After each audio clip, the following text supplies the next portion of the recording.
The Science of Mind by Ernest Holmes, August 31st. This is a reading from the General Summary. We should contact a larger field of faith. This is done by understanding that God is the giver and the sustainer of human life and expression.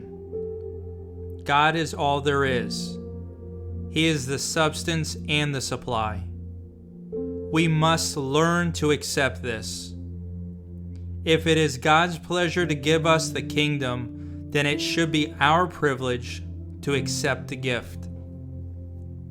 The Spirit has not withheld good from us, but ignorance of the true law of supply has caused us to have fear.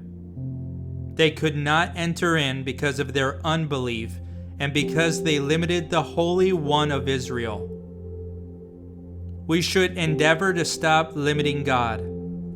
All things are given to us, but we shall have to do the taking. God gives in the abstract. We receive in the concrete. The gift of heaven is forever made. The receiving of this gift is an eternal process of forever expanding the finite. Since we cannot contract the absolute, we shall have to expand the relative. The infinite will not be or become less than itself. We are of its nature. We did not make our own being. All we can do is accept that the being which we are is some part of the divine. To know this is to overcome fear. Whether this fear is of lack, pain, sickness, or death, it is always the belief that there is something other than life, or that life withholds pleasure, peace, success, and heaven from us.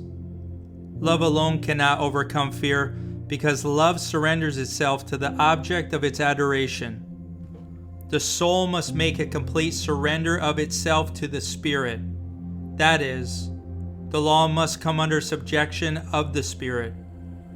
The will of the Spirit is peace, clear thinking, and happiness. It could have no other will. Should we learn to contemplate those things which are desirable and to forget the rest, we would soon overcome fear through faith. Both are mental. Let us learn to reverse the thoughts of fear and transmute them into faith. Since Spirit is present in its entirety at all times and in all places, it follows that all of Spirit is wherever we center our attention.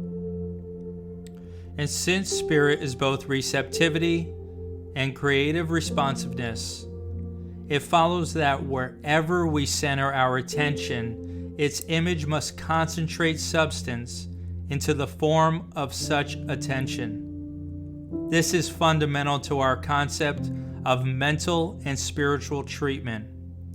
For it is not by external power nor through objective might that our work is to be done, but through the Spirit and the law. The Spirit guides and the law executes. That which we can take is given to us. Pure Spirit exists at the center of all form, of itself. It is formless, but it is ever giving birth to form. The form comes and goes, but it goes on forever. We are some part of it. If pure Spirit is at the center of everything, and it is always responding to our thought, there is no limit to its manifestation, except for the limitations that we set. If it is difficult to see this, realize that our subjective self is the immediate connection between the absolute and the relative. It is our share of the law and immediately connects us with the creativeness of the whole. The absolute is in relationship to itself alone. It is not circumscribed by any form, but remains independent of all forms. It can as easily create a new form for us as to perpetuate an old one.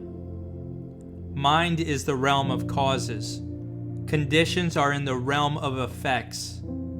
Effects flow from causes and not from themselves. Thought is the instrument of the mind. New thoughts create new conditions. We must learn to think in the absolute. This means to think independently of any given or experienced effect. Judge not according to appearances. This thought strikes us away the shackles of bondage and finds a new cause at work. Just as we can conceive of some definite idea, then go on to the conception of another, so we can treat for as many conditions as we can clearly conceive. We cannot account for the seen without having faith in the unseen. All advance in science or any other branch of learning must follow this rule if it is to accomplish anything. To believe in life is to believe in the invisible. As science postulates some etheric movement at the center of all objective form, so we start with the premise that this initial movement starts as pure intelligence, independent of any form, but ready to take form.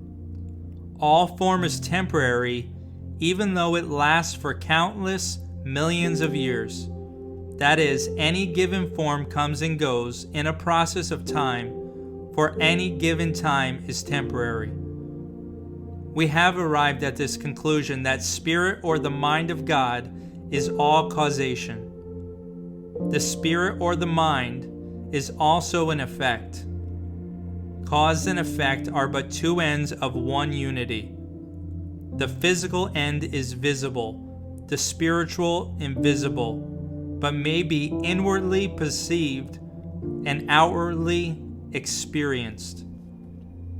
Spirit, then, is all there is at this very hour, and all creation is spiritual. The universe is a spiritual system impregnated with the divine ideas and peopled with spiritual forms.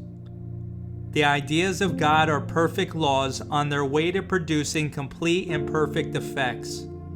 The universe is alive, conscious, awake and aware. It is love and life. It is law and order. It is a cosmos.